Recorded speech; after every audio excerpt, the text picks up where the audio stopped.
Hey, welcome everyone who is just joining. We'll be getting started here at the top of the hour. If you're joining us from Facebook, Twitter, or YouTube, we will be taking comments and questions through your comments, and I'll make sure they get back to Zoom. Or you can join us live on Zoom and ask them right there in the Q&A at the bottom of your screen.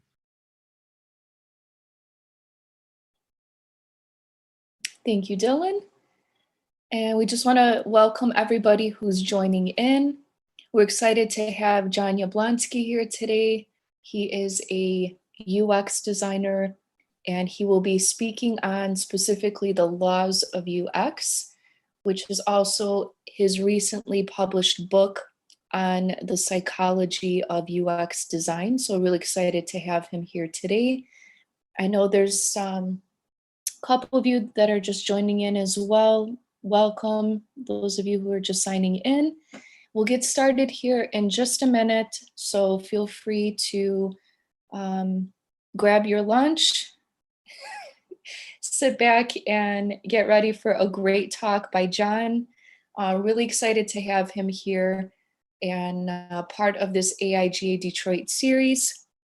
So for those of you that may not have been part of our Zoom chat series, these are free weekly live stream talks that we do as part of a lunch and learn, where we bring in different creatives from different backgrounds. So UX designers like Jon, illustrators, architects, artists, people from different creative and design disciplines to talk about a particular subject, talk a little bit about their personal journey, and give you a little bit of a background on themselves, and to provide that as a source of inspiration and also a way to dialogue with the creative directly here in Zoom, or as Dylan mentioned, with whichever social media platform you're tuning in on, whether you're on Facebook, Twitter, or YouTube.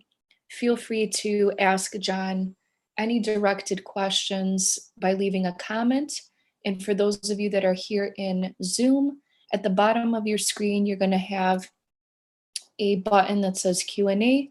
So just click on that Q&A button, either as Jon is presenting, or once we get to the Q&A section towards the end of the presentation and talk, and you'll be able to ask Jon those written questions that you have for him. So feel free to utilize that. Also, for those of you that are joining, across all of these different platforms, feel free to leave a comment or put it into the chat section here in Zoom, and just let us know where you're tuning in from. So if you're tuning in from the Detroit area, if you're tuning in from Mexico, from New Orleans, Cape Town, wherever you are in the world that you're tuning in from, we welcome you. Feel free to let us know where you're joining us from, and we'll get started here in just a minute. And I also want to make each of you aware of the fact that we are wrapping up our 5th week here for Zoom chats. So thank God it's Friday. We're here at the weekend. We're excited that we've been doing this series for just over a month now. And this is going to be a continuous weekly free series that we're offering through the end of June. So every week we're going to have 3 to 4 guest creatives. So feel free to check us out on our Instagram page, Facebook, and also our website to register for the upcoming Zoom chats with a variety of creatives.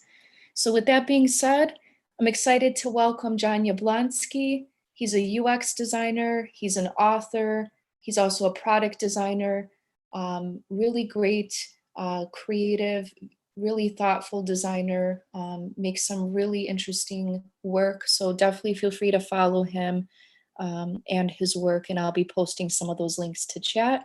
So that being said, Jon, feel free to take it from here. All right. Hello, everyone. Let me see. I'm going to get my screen sharing. All right. Can everyone see my screen? Yes. Excellent. All right.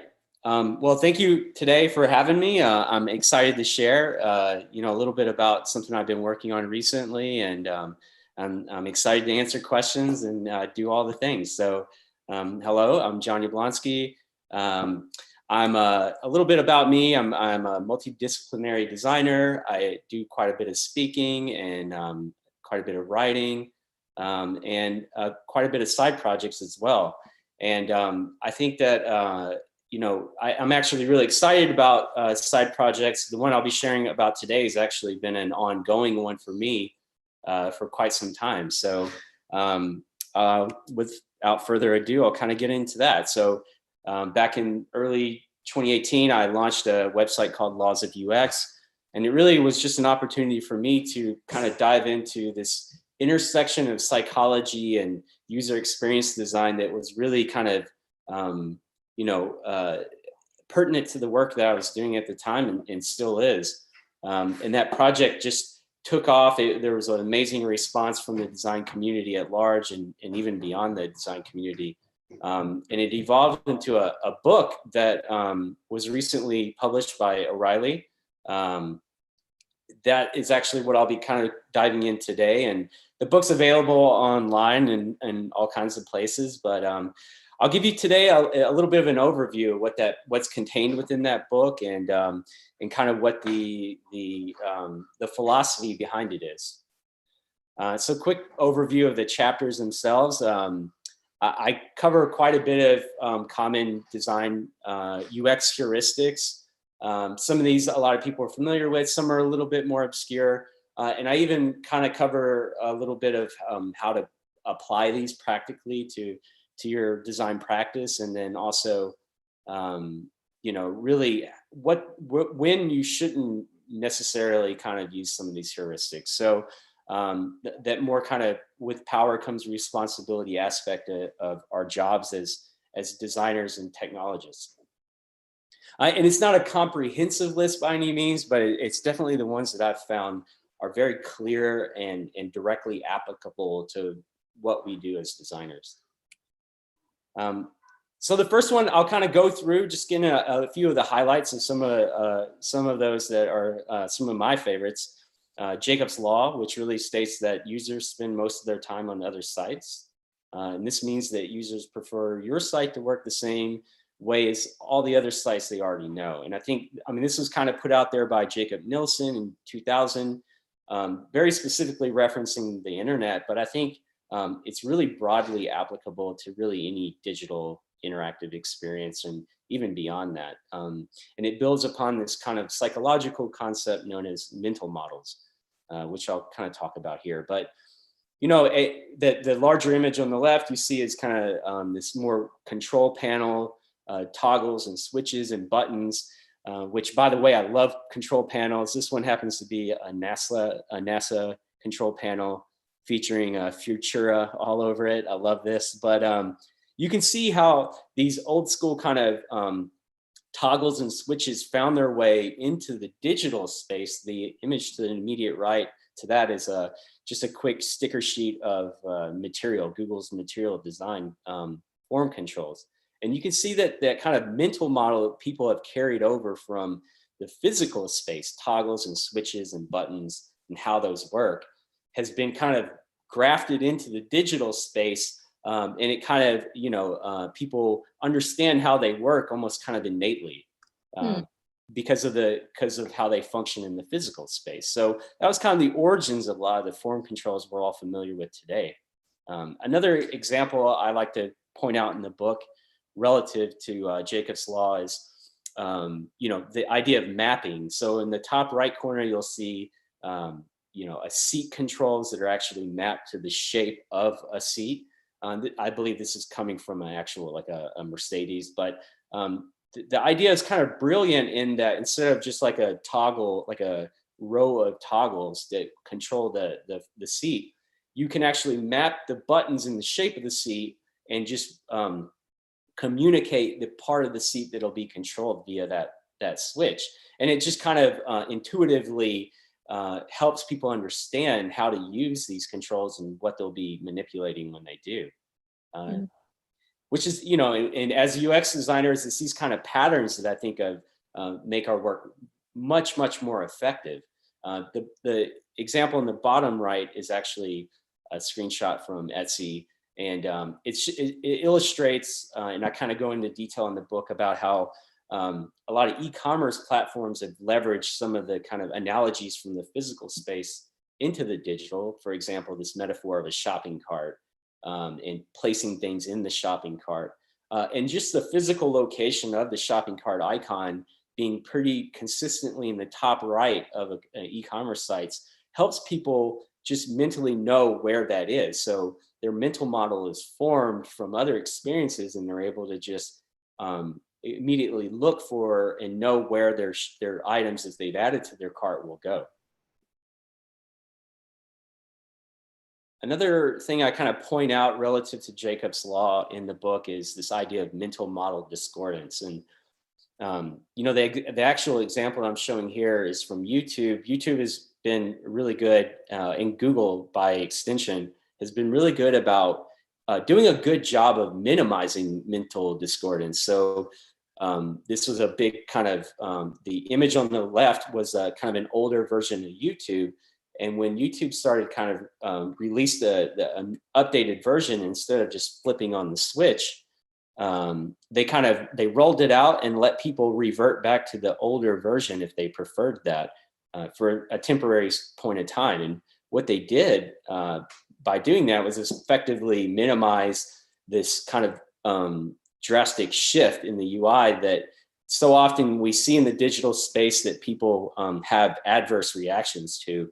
I'm thinking about Snapchat right now, and maybe even some of the things that Facebook has done in the past. So we become very familiar with these apps, and when they just change overnight, typically people don't like that. Mm.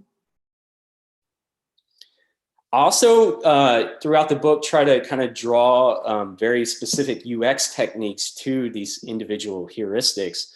In the case of Jacob's law, I point out user personas, which I think are great to kind of create this frame of reference for the actual users, instead of this self-referential thinking, like as a user, I would want this or I would want that.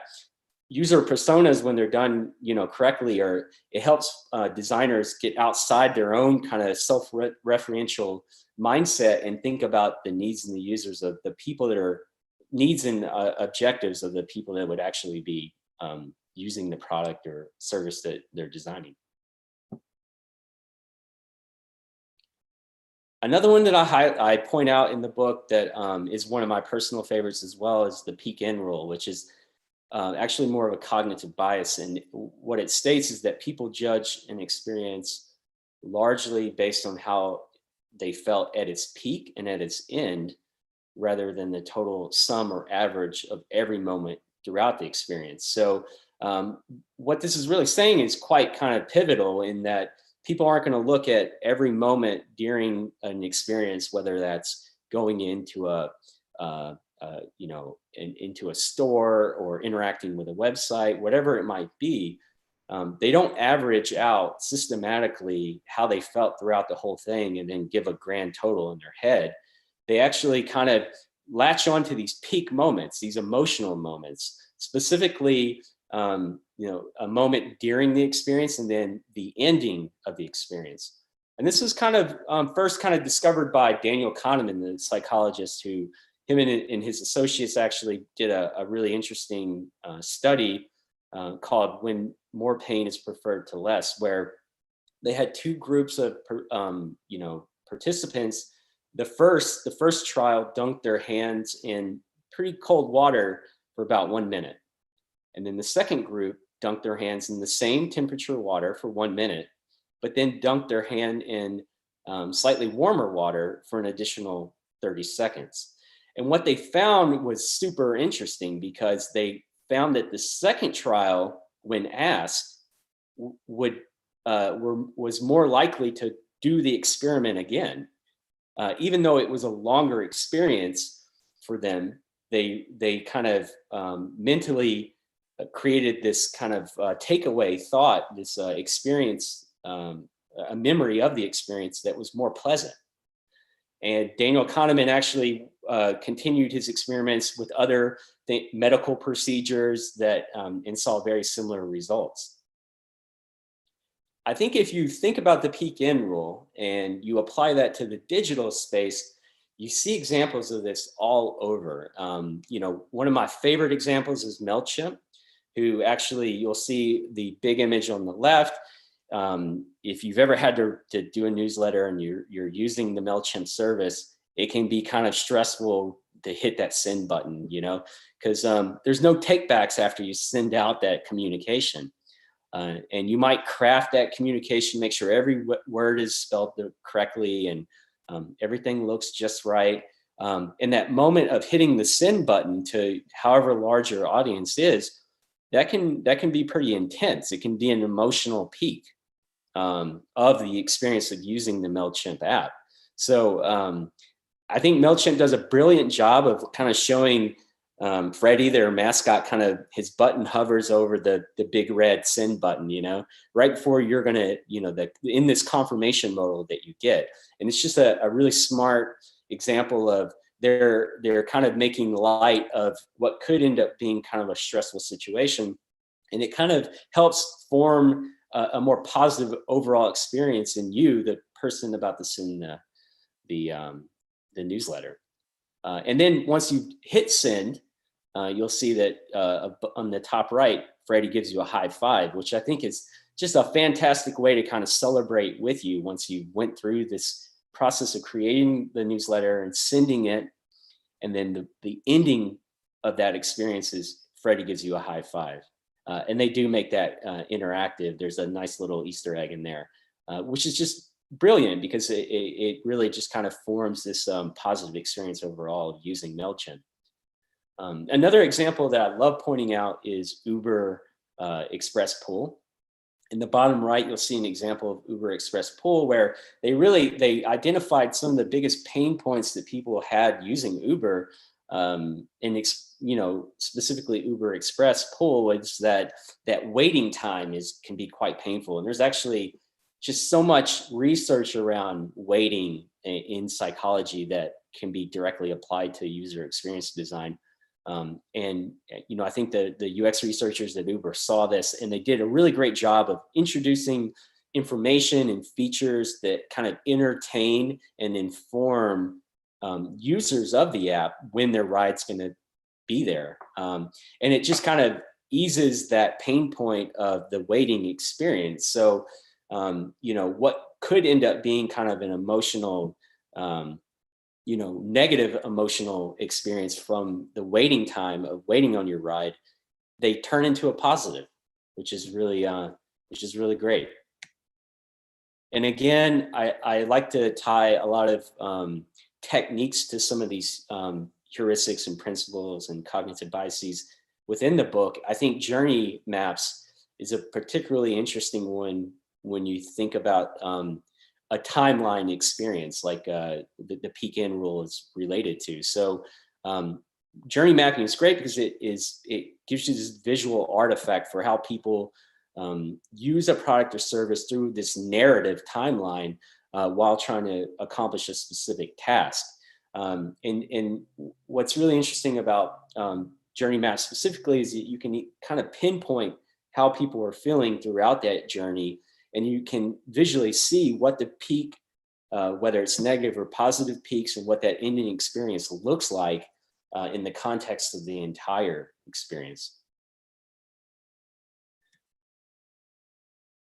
You know, a lot of the book is pertaining to how psychology principles and information can be applied to our work as designers. But I think it's important also to talk about when you shouldn't probably do that.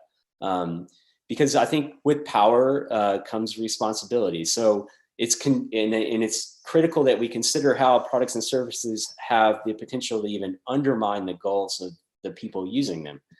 I give quite a bit of examples in the book, but I start off by kind of giving a little bit of a history of behavioral psychology in general.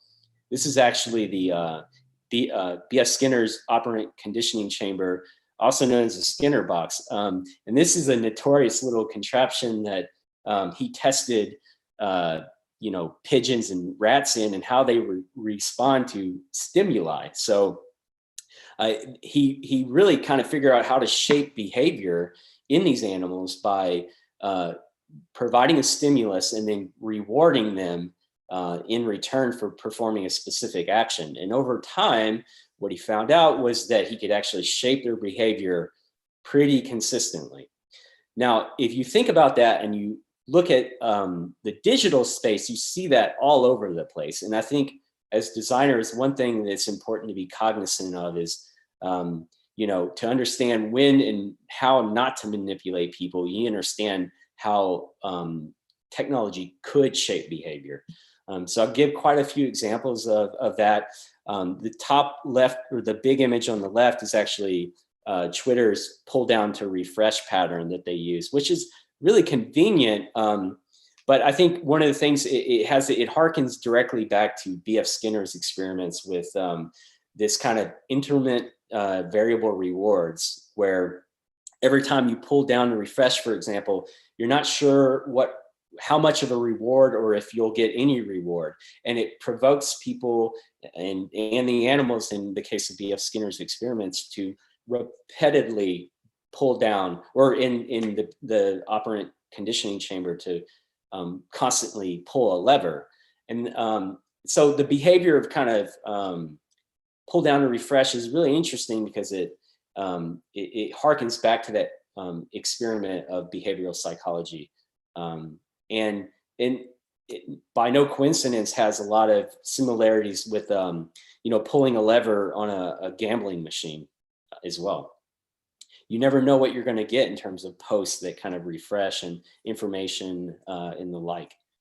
The top right example is an example of, or screenshot is an example of the autoplay feature that we're probably all familiar with, especially right now when we're all kind of, stuck at home. And I think what's interesting here is that it's convenient, and a lot of people like that convenience of not having to do this, but it can have adverse effects, like you binge watching Netflix, or going down a pretty dark rabbit hole on YouTube. So I think that it's a pattern that I think is important to be mindful of, because it does kind of pull on those psychological strings that we all have as human beings.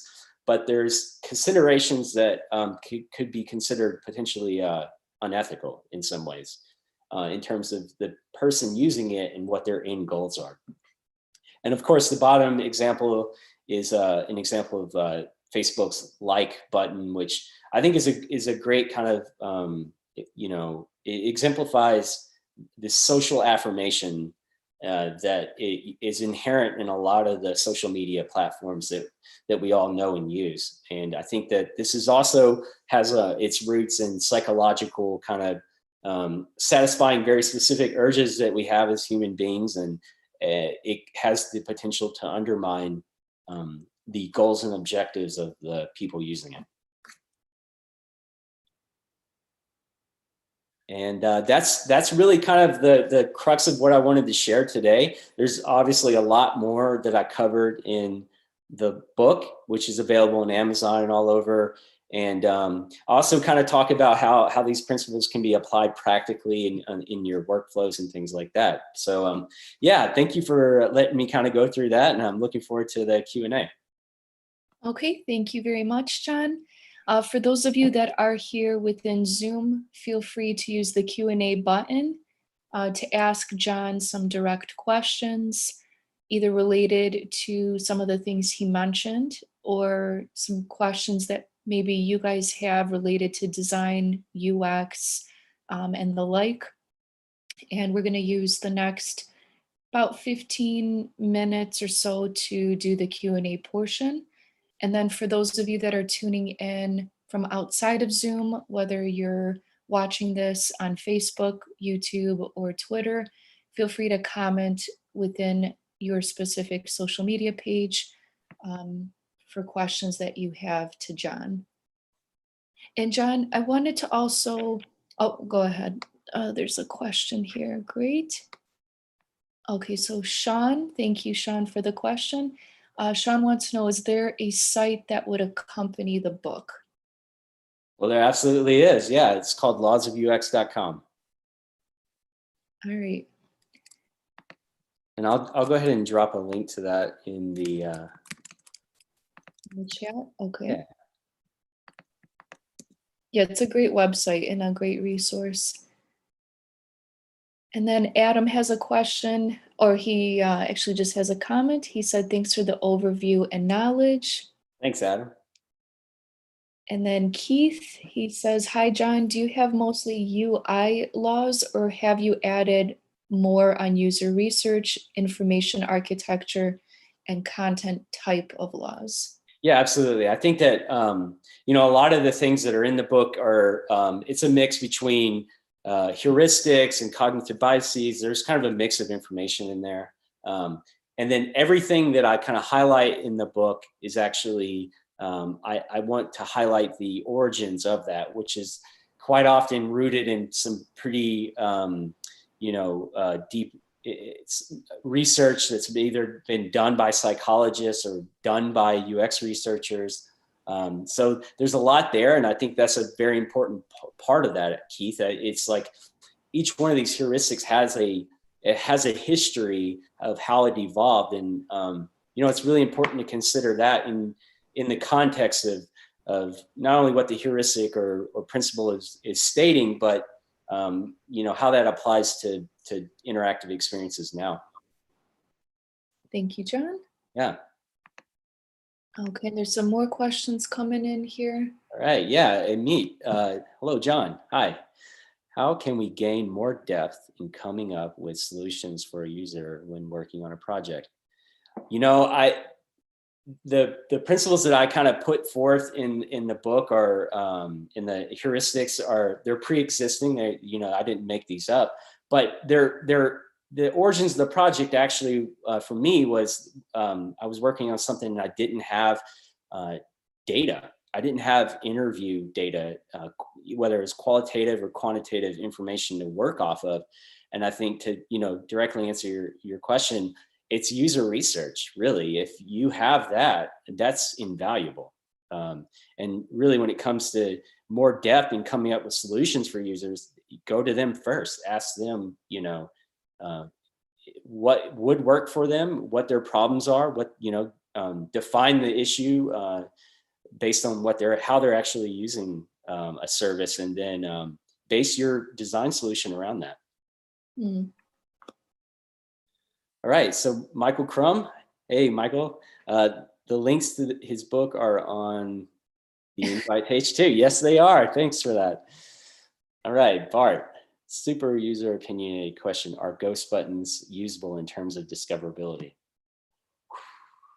Man, this is one of those classic ones that it depends, really. Like all things, it depends. Generally speaking, it depends on the audience, whether or not they'll identify ghost buttons. And for the audience that may not be familiar, it's basically buttons without a background, right? It's just a border and then the text. I think that it really depends on the audience and how familiar they are with that pattern. Anonymous attendee, is the book available on Apple Books? You know, I've had this question I come up recently, and I don't think it is. It's available almost like everywhere else. So, all right, Lynn, buying your book today. Good stuff. Thank you, Lynn. I especially resonated with the statement, with power comes responsibility. Absolutely. That's actually probably one of the most important chapters, I would say, because I think, you know, you can talk about usability and psychology, but you can't really do that without also kind of addressing the ethical implications. It comes with the territory. Mm. All right. So let's see here. Which resources did you refer in your book? Are there supplementary reads that you'd like to recommend? Yes, absolutely. I think that, you know, I read a lot of academic research papers, more than I think I want to for a while. And they're very dense quite often. And it was actually what prompted me to create Laws of UX website to begin with, was that a lot of the kind of psychological research that's out there, it can be pretty dense, and summarize that in a way that's helpful for designers is really my goal. But I revisited a lot of those papers that are out there and linked to them or reference them in the book, because I think they're absolutely vital to the conclusions of the heuristic,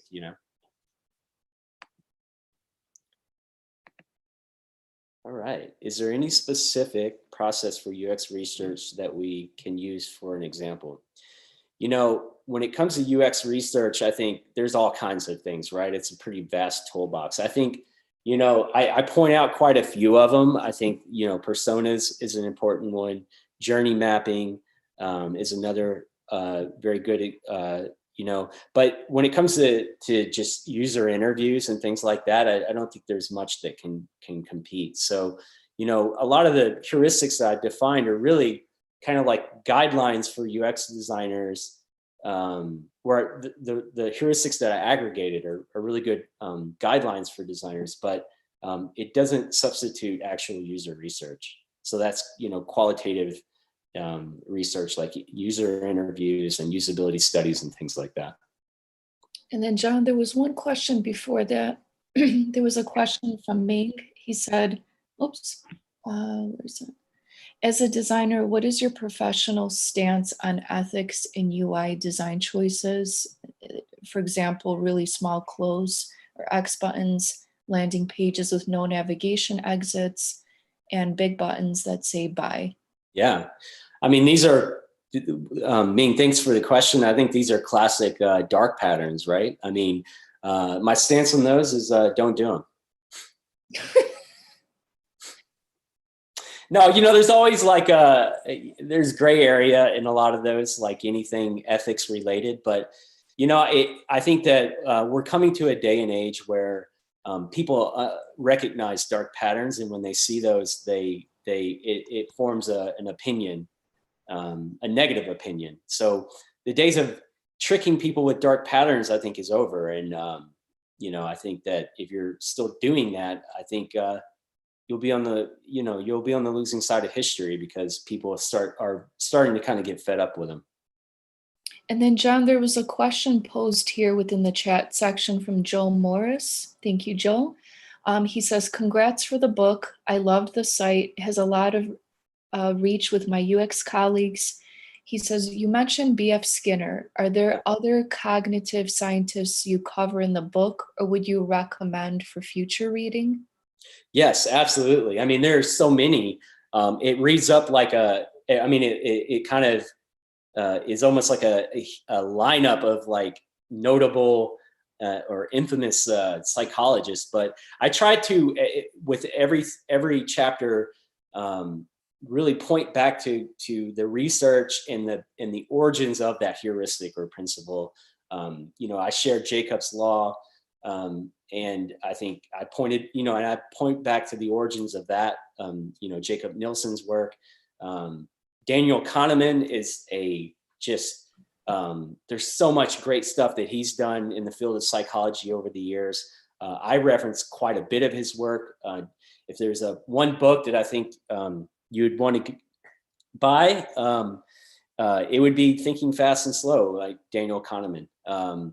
So I think that book is actually just absolutely pivotal and just so much implication to the work we do as designers. Thank you, John. So Sean has a question here. What steps are there from students to UX and UI design? I think, the book I intended to very much be like a guidebook, a resource. So it's something you didn't need to necessarily read from cover to cover, but something you could pick up and just reference, when you needed it. And I think that in that regard, to your question, I think, there's so much in there that's really valuable that I think, you could just quickly reference. And it doesn't matter at what point of your career as a designer you are, the heuristics and principles that I've aggregated in the book are really timeless. All right. Amit has another question. What is one critical advice you would give to UX designers that are just starting out in their career? Critical UX designer advice I'd give. Let's see here. Stay adaptable. There's no one way to do anything, including your career. So, pursue things that are interesting to you, and learn what you need to learn when you need to learn it. And, don't let anyone tell you that there's only one way to do things. I don't have a psychology background. I went to an art school, and graduated with a fine arts degree, but through the, hard work and listening to people and observing and doing my own research, it's been really interesting over the years that I've kind of picked up a lot of this knowledge. And I think that if there was one piece of advice I'd give to designers, it'd be that just stay adaptable like that, stay malleable, stay always learning and learning from others. Mm-hmm. All right, Lynn asked, what should I look for, if anything, on your website that's not in the book? I think the book really details out a lot of examples, and the origins, things that I didn't put in the website because I think the website is purposely kind of scannable, and so it's really kind of more compact reference on the web. I think they both have their advantages. Obviously, web can be pulled up quickly on your phone and that kind of thing. So for designers, sometimes that's a necessity. You have a tab open and you're referencing things. Whereas the book is kind of like you can spend a little bit more time diving into a little bit more background about a specific heuristic. You're welcome, Ming.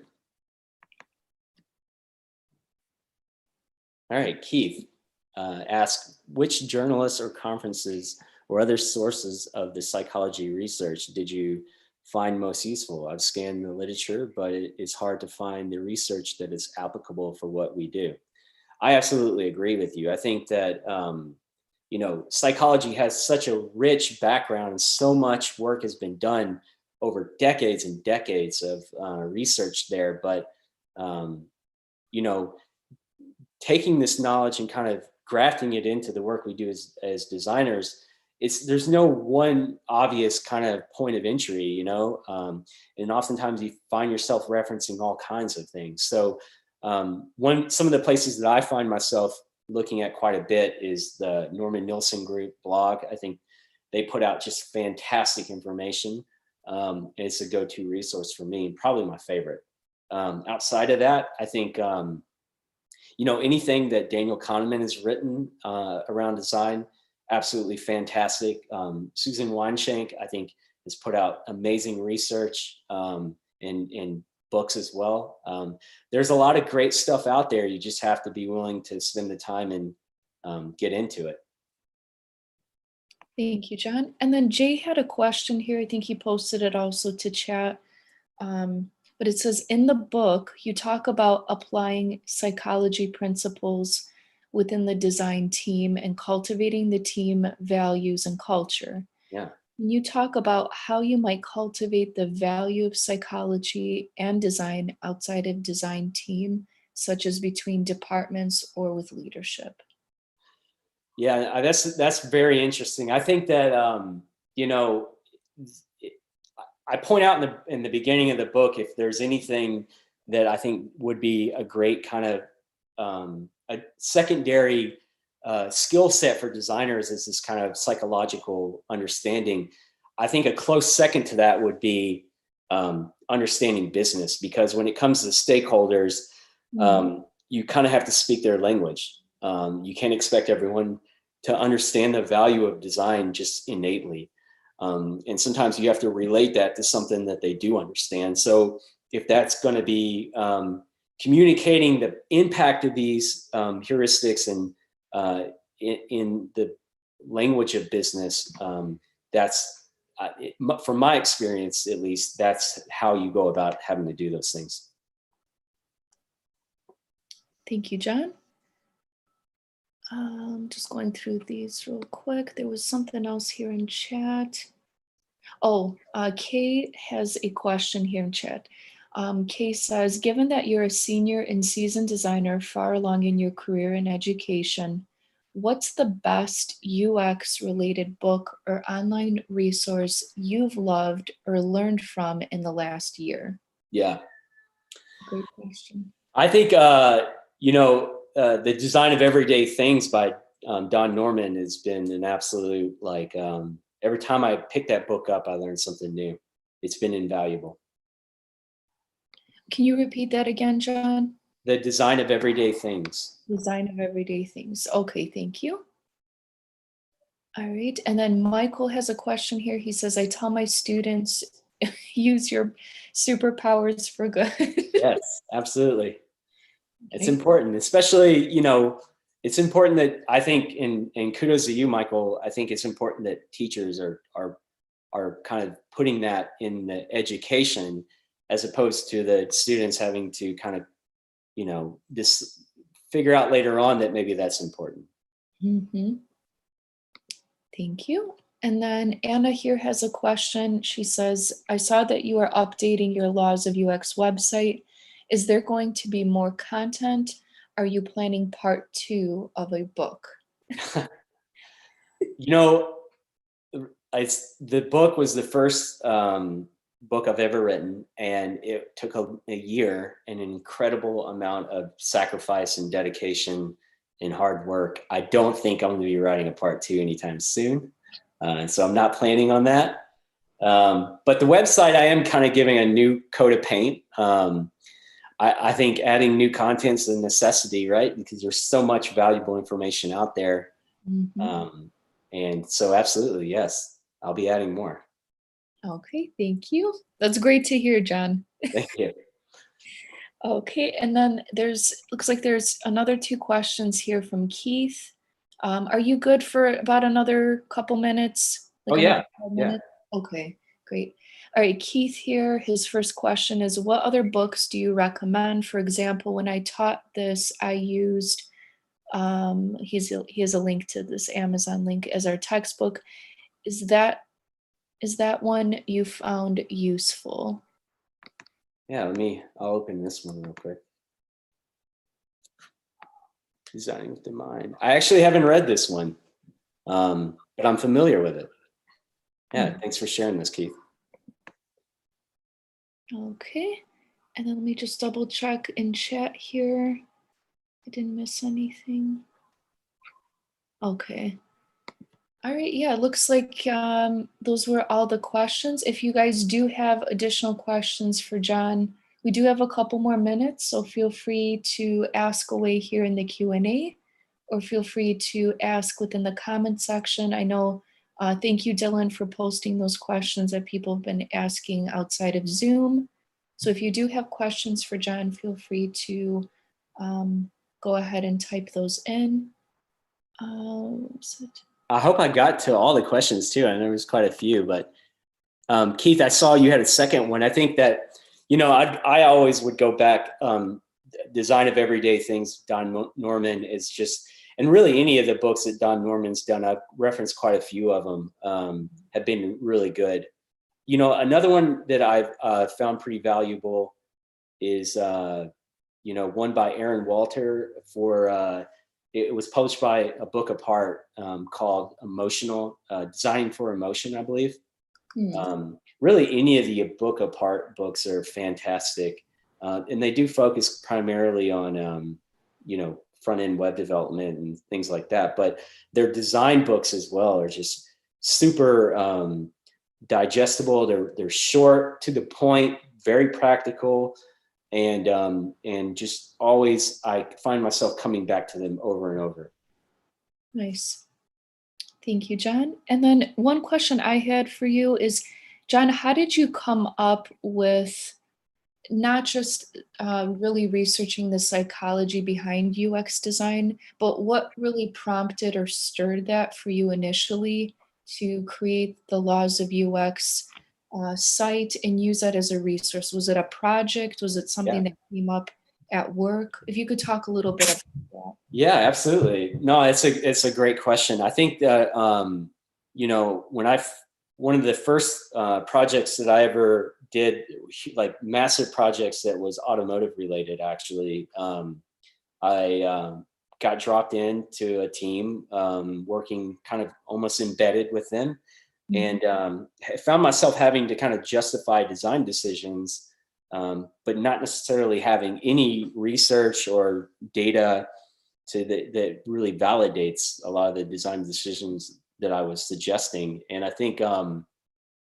know, as designers, that kind of data is invaluable because it really helps clarify any, you know, subjective opinion in the room. You know, it becomes a lot harder to argue with data, and it helps drive decisions. But when you don't have that, it could be really difficult. And I found myself in a situation where I was having to do that, and was struggling a bit, and then realized that in the absence of data, there is this kind of psychological research that is applicable and could be used to kind of help at least frame up some of the design decisions that I was making at the time. And it actually proved to be really, really effective. And to be honest with you, I struggled to Keith's question earlier, actually. I mean, a lot of the information that's out there it's not necessarily designer friendly, you know, it's academic papers and journals that were for and by psychologists. So finding a way to apply that to the work I was doing as a designer was sometimes a bit of a challenge. And what I decided to do is basically create that resource that I was looking for, a very designer friendly, kind of glanceable kind of space on the internet, where it's basically drawing this connection between psychology, whether it's cognitive or behavioral psychology, and how that impacts and you know, intersects with user experience design. And so that was the origins of the website. And just over seeing the response that people had to it, I realized that there was others like me looking for something very similar, and that they had found value in it. So I've continued to grow the site over the years, and you know, even expand on it, and do the book. And yeah, I mean, I'm going to continue to do this. The website's undergoing a little bit of a revamp right now, and I'm still learning right now. So yeah, I'm super grateful how receptive the design community at large has been. And John, to your point too, with having to defend your design decisions within that project, how or what did you specifically provide to that client within the course of that project with your kind of research in the psychology of both emotional and behavioral psychology? And if you could maybe talk a little bit about that. I don't know if it was like an NDA project, but Yeah, it definitely was. But that's okay. I mean, really, I can't be very specific on things, but I could say that, you know, it was really like the very common things that you would have to kind of justify as a designer. For example, when something's a little too cluttered, there's too much visually happening. It's easy to kind of reference to heuristics like Hick's law, for example. When decision time is critical, and you know, the simpler, like the less options kind of maximizes the decision making time. So it was things like that where really I'm suggesting changes via design, and then validating that through heuristics that are pretty commonly known. Like Hick's law is an excellent example of that. okay, thank you, John. Yeah. Okay, and then looks like there are two more questions here. Jay has a question. Do you see any of the laws changing in the next couple years? You know, they're always kind of changing, right? Because people are, they're changing, and the patterns and the things that they're responsive to are evolving with the interfaces. So, the question about ghost buttons earlier, there was a time when ghost buttons had no saliency, right? You didn't know if it was a button because it didn't look like a button to some people. But over time, those things change, Hamburger menus are also another kind of hot topic. And over time, I think people just become familiar with the pattern. And I'm not promoting the use of hamburger menus by any means, but I don't just disregard it because it's a buzzword topic. It's sometimes it's applicable and sometimes it's not. So yeah, the patterns, the laws change because they need to kind of adapt or be reflective of how people are using interfaces. Great point. Thank you, Jon. And then Amit has another question. Are you planning to write any UX laws of your own? And what would it be based on? It's a great question. That's a good question. Uh-huh. I think, no, not really. There's some that I don't think there's heuristics on that should be. And maybe that's me saying, yeah, I might one day, because I think there is patterns that we're all familiar with that I don't think psychology or academic research has caught up with that are happening. And that's mostly because the interfaces themselves are constantly changing and how people are using them are constantly changing. But what would it be based on if I did? It would be based on, the work I'm doing as a UX designer. I think it's important as a designer, if you're going to be writing about design, you're going to be talking about design, it's important that you're doing design. And so I always want to have that anchor in my professional practice, doing design, testing it, learning from it. It's an evolving kind of knowledge of your practice, I think.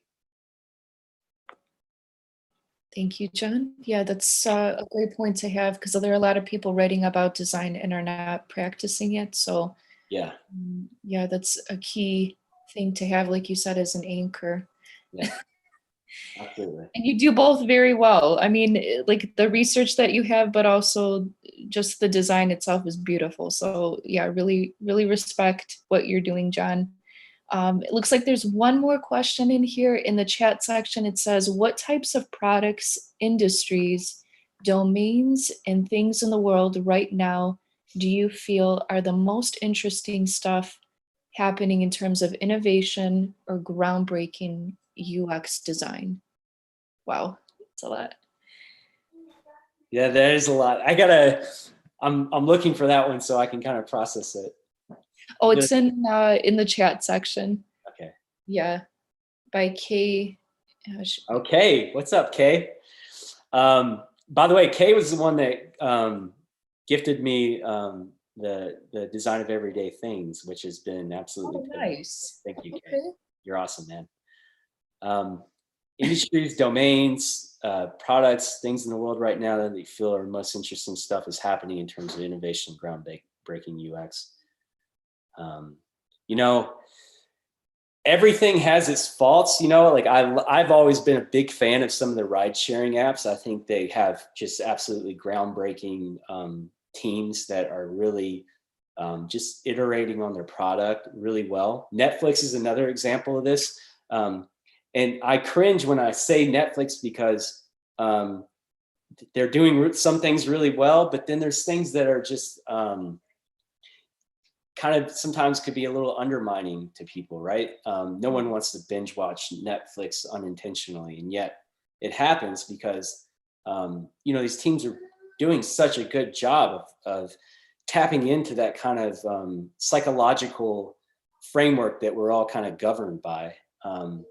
So as a designer, as a UX designer, I think it's great to see that and how teams are looking at doing their research and responding to how people are actually using their products and services that they're creating. But there's a caveat there in that, I think we need to have a conversation around where the line needs to be drawn to.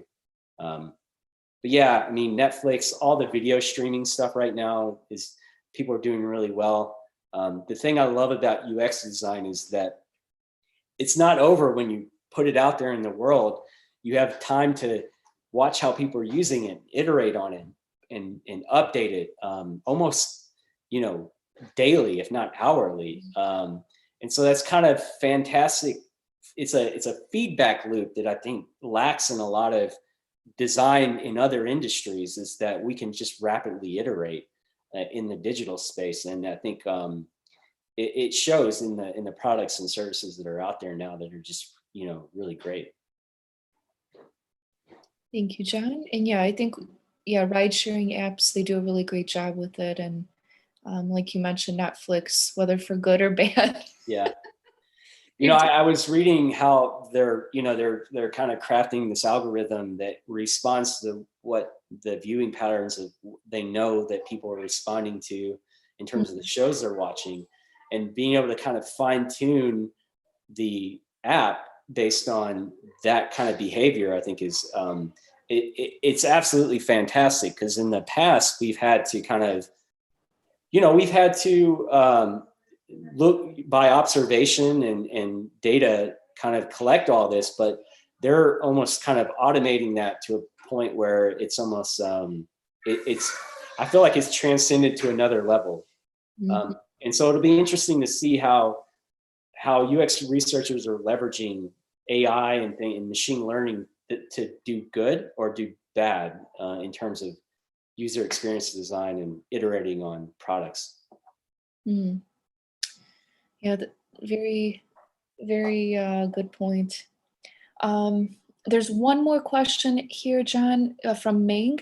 He wants to know, has your UX design thinking shifted or evolved as you went from agency setting to an in-house team?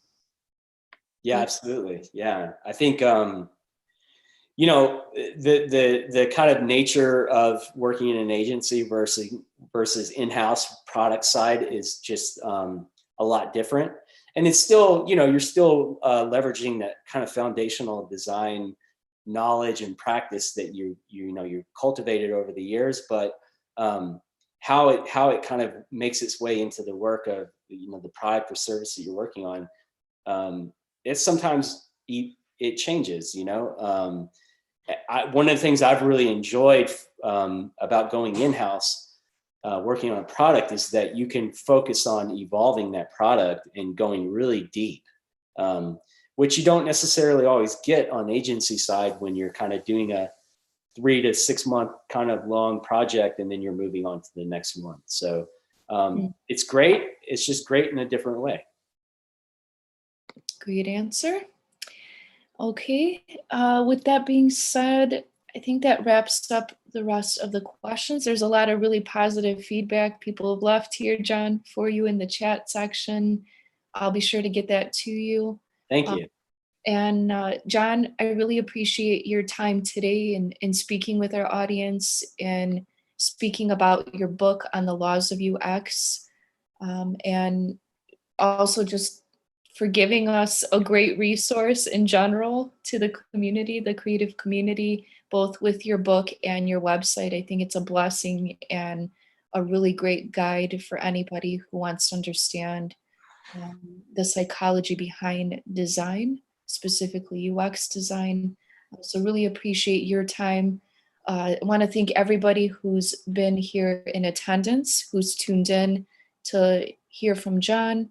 Thank you for participating in the Zoom chat, for your questions. I think these are probably some of them. You've gotten probably next to Aaron Draplin some of the most questions in the Zoom chat, so this is great. And great to see the engagement from our audience and also for the questions that people are leaving in Facebook, YouTube, and Twitter. So thank you to everybody who's tuned in today on your lunch hour.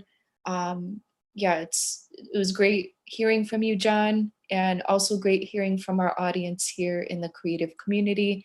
Thank you for all of you who have tuned in. I know we had a couple people tuning in internationally, so that's always great to hear and see. So appreciate the engagement, the conversation, and really great insights you shared, John. Thank you so much for having me. Yeah, thank you. So have a great rest of your day. And everybody have a great weekend. And definitely pick up John's book. It's on Amazon. It's available right now. Check out his website. And John, where could they stay up to date as far as like following you? What's your Instagram handle? Is it just I'm at Jon Yablonski pretty much everywhere. Twitter is probably where I'm most frequently posting updates. So yeah, Twitter at Jon Yablonski. okay? Perfect.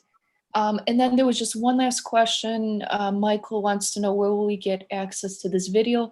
Michael, all of the Zoom chat videos will be available through our Facebook page within the video section. So those of you tuning in, if there's anything that you missed or would like to recap, it will be posted to Facebook. So feel free to check that out there. So thank you again, John. And thank you for everybody who's tuned in, and appreciate your time and the knowledge you shared with us. Thank you. All right. Bye-bye.